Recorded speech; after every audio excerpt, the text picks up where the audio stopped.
So I'm Bill Winterberg of FP.pad. It is Thursday, May 4th, and I am at the Jolt conference.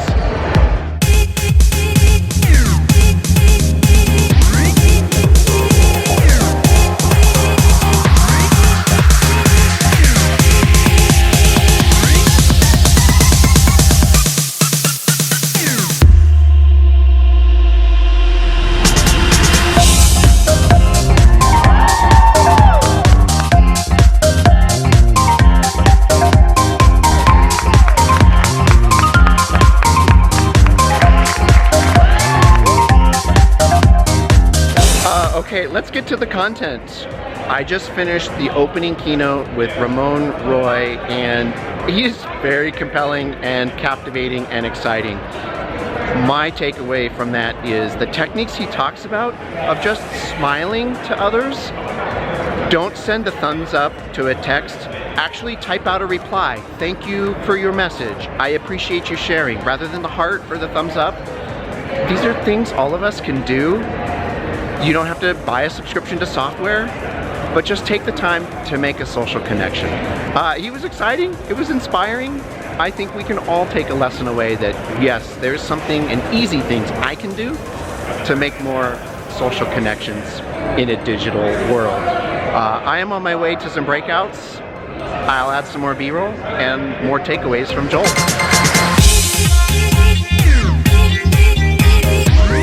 Things are moving quickly here at the Jolt conference. I chose to do the email tactics, email techniques to grow your business. My takeaway from that session is not everybody who's part of your email list or is receiving emails from you is ready to buy. So an effective email is, are you ready? If you have spaces open to hire new clients or bring on new clients, are you ready to get started? Not everybody's ready to buy, but for those who are ready, that email is a great trigger and they'll become a client. Or at least they'll contact you to book that first meeting. Okay, quick break. Back to the next keynote upstairs. Stay tuned.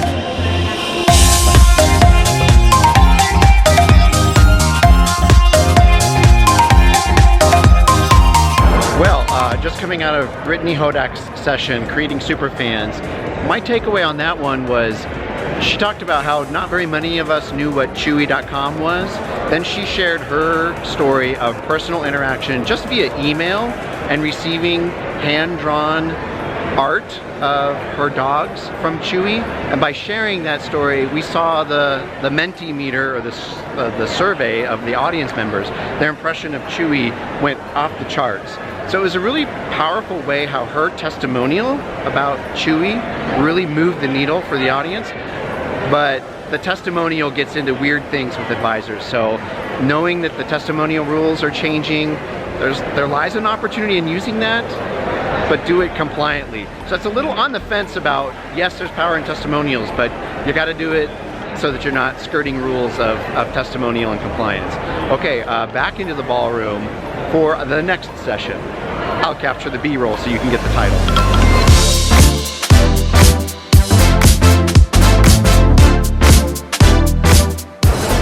It is now lunchtime. I'm out of the ballroom. I will run the B-roll for the name of that session. My takeaway was use your tools like CRM to segment your clients based on the services you provide or their personalities and characteristics. And that allows you to target your communication and correspondence for their needs. Give them the right message at the right time, and you can only do that if you segment them in your CRM and in your tools. Otherwise, everybody's getting news about 529 plans, but not everybody has children who are ready for college. So that was segmenting so you can target your communication effectively. I'm hungry. I need to get a bite to eat.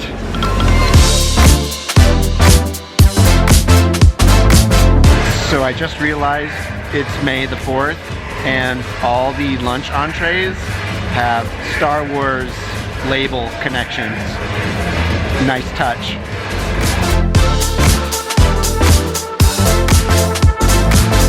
Lunch is over, making my way back into the ballroom. Seems like we have some spotlight sessions with Manish Kata and Emily Binder. So let's take a look at what those are, shall we?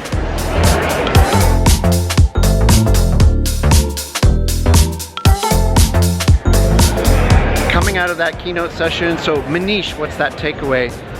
He likes to curse. I don't necessarily curse on camera, but the takeaway is when you try to be somebody else, you have to remember how to act, not in a way of who you are. So if you just act the way you are and you allow yourself to be who you are, there's nothing to remember, and that's you. So that was something I could take away from Manish's session. And then Emily Binder, she talked about some brands who didn't stay to their true selves. And so not, taking risks and not understanding their market. And she provided good food for thought on what to avoid with respect to your actions that you take as you think about establishing a brand for your business. Now I'm headed upstairs for a breakout session with Taylor. I'm probably going to butcher the last name. Is it Schult? Taylor, for how he's selling financial planning. I am exiting Taylor's session. Really lots of great takeaways, but it's really clear Taylor is committed to a process.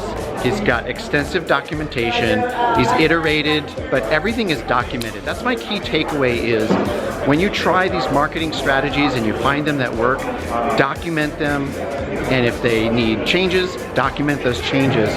But all of his systems rely on the high quality documentation. That's the clear takeaway from his session, is make sure that you have a good process for documentation and keep it up to date. Let's take a break and get some water and refreshments.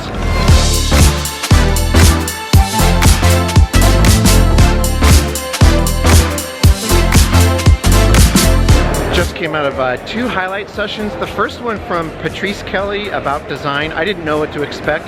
Patrice did a fantastic job. One of the things was design. When you think about water, it's a commodity, but she had a slide out there of the different ways design has positioned the commodity of water, and it communicates that design, it's that visual storytelling, and you know it when you see it. The takeaway for me is I'm not an expert on design, and if you can engage someone who is really good at design and visual storytelling, make sure you keep that person as a closely held secret. That was followed by Aaron Klein of Riskalyze, although I guess next week they won't be called Riskalyze. They just talked about some growth strategies. That takeaway for me was not thinking about your firm as who I can best serve among prospects, but rather flip it upside down, and he said, among these prospects, who's most likely to identify and recognize that they want what you have to offer? So it was flipping it from who can I serve to understanding and calculating who is most likely to buy from me. And that was my takeaway from Aaron. Now I'm headed downstairs, more breakouts. I'm getting my steps in. These sessions almost are too quick. It'd be nice if they were spaced out a little bit, but I'm gonna make it and power through.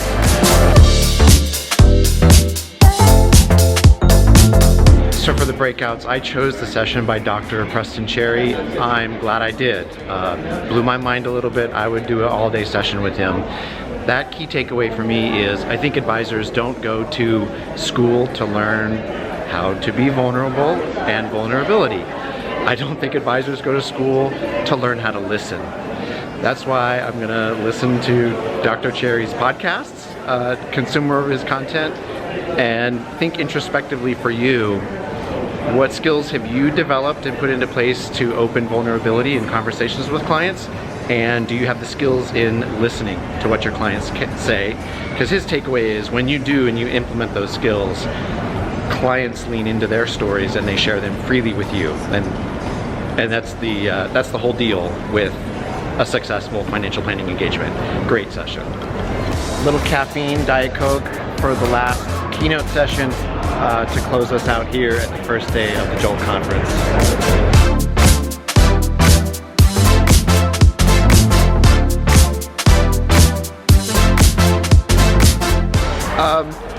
It's the end of the day, a long day. That was a session from Andrew Davis. Lots of takeaways. Maybe I will put in the link to the download for all of his stuff. the thing that struck home me was talking about the honeymoon experience of getting a service, and the honeymoon is getting a Rent the Runway dress and how the dress makes you feel, and that's the honeymoon moment. And it's hard for me to connect that to a financial plan and financial planning, but what's the honeymoon moment for your clients? Peace of mind or financial security, and it's different for everybody, right? But focusing in on maximizing that honeymoon moment and building that into your experience, that's the takeaway I want to share with you. It's late for me, an East Coast guy in Las Vegas. I'm going to rest and recharge and vlog a little bit tomorrow. I won't be here the entire day. But there will be a short day 2 vlog from Jolt from Las Vegas, May 4th, 2023. I am Bill Winterberg. Thanks for watching.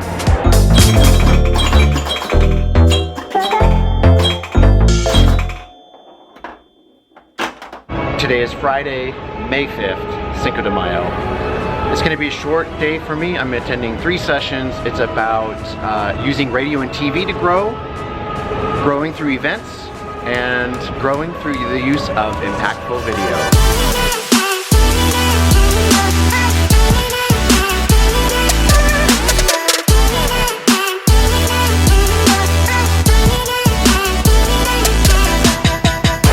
Well, when I said it was going to be short for day 2, it's going to be short. I took my notes from that session. The first one from Marvin Mitchell. More leads was not the solution to his growth problems. It actually was more leads like suffocated his business. It wasn't until he got some processes in place to deal with efficient addressing of those clients that it led to growth in his business. So leads alone won't solve your business problems. The next one was about digital events and live events. My takeaway, it is thinking about shareable moments. Shareable moments in an event, it makes people take pictures, they post it to Instagram, they post it to Twitter, and that people retweet it and they like it. Those shareable moments are like magical moments during live events and face-to-face events.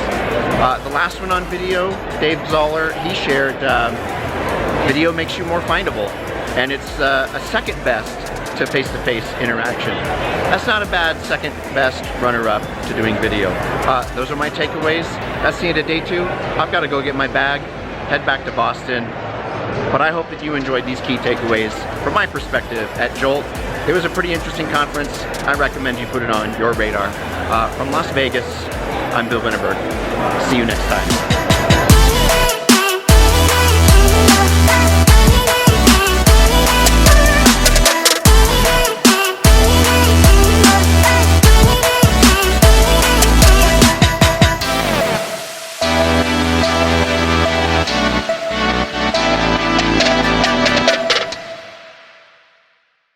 Growing through the use of impactful video. And I'm blown out because of the window.